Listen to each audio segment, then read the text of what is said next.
Welcome to Narrowboat Noggin with Nog. We've been on the boat all week this week.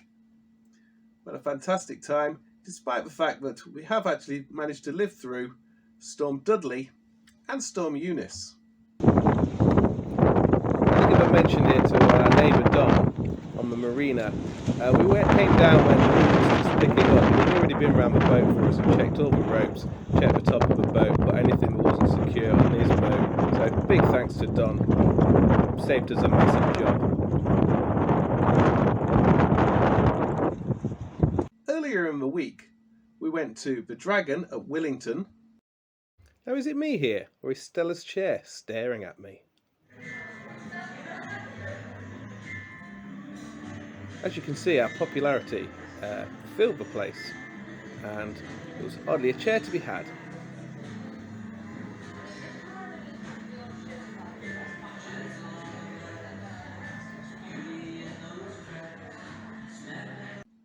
For our Valentine's breakfast meal,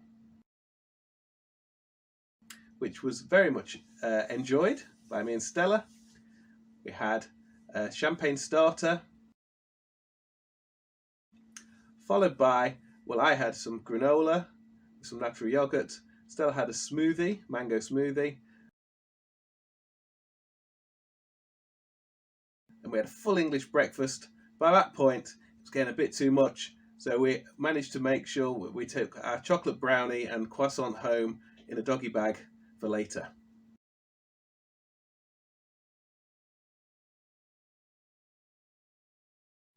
We did leave the boat on Wednesday when we went to a birthday celebration, a surprise birthday celebration for my mother's old friend Margaret.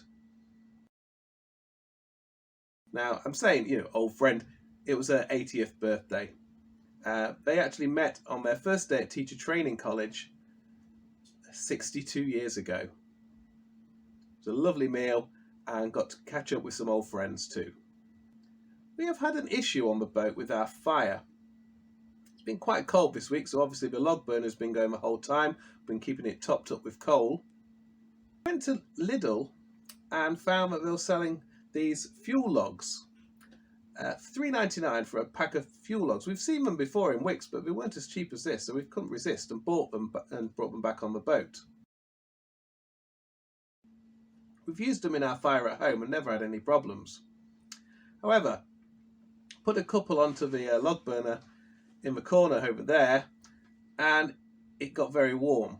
In fact, the temperature reading on the stove got up to about 500.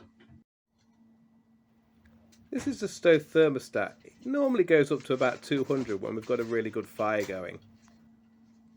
We let them burn out. Didn't think that much about it until I woke up the next morning. Happened to notice that there'd been a bit of a scorching on the wood panel at the back of the fire.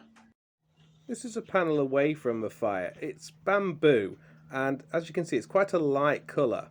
And that's what colour it used to look like behind the fire. As we get closer to where the stove is, you can see where the charring occurred, and it turned a nice sort of chestnutty brown colour.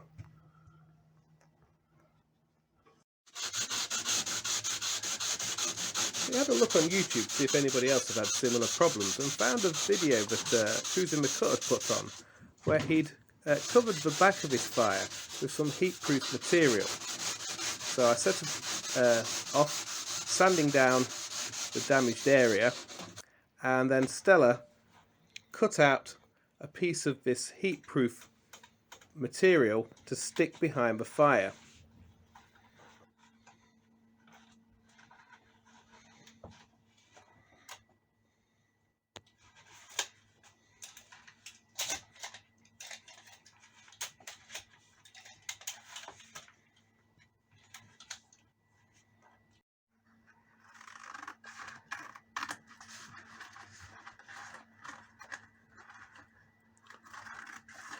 Did you measure twice and cut once?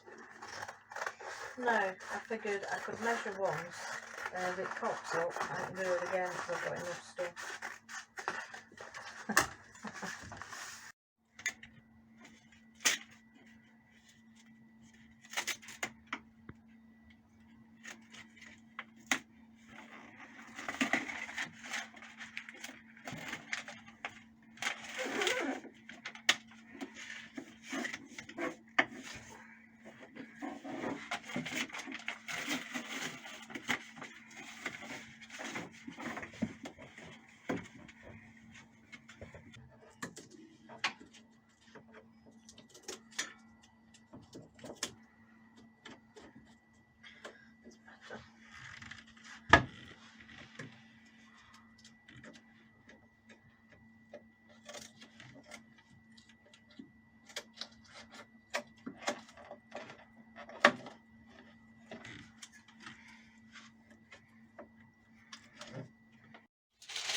So we relit the fire, and as you can see, the heatproof material is now covering that whole panel. Once the fire was lit, I rubbed my hand over the metal. It was barely warm at all. It was in fact quite cool, and this was much different from what it was before. The wood above is slightly warm, but it's nothing like as hot as this panel would get. Last week we talked about how we would like to get to 150 subscribers. Well, we've gone past that and we've actually gone to 167 subscribers.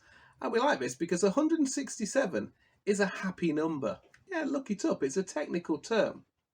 We'd be very happy if we could get to 200. I'm not sure whether 200 is a happy number, but it'd make us very happy. So please hit that subscribe button, give us a thumbs up, and ring the little bell for notifications. Have a great week, and we'll see you all next Sunday. Bye. Oh. Lee Joyce was about to bark.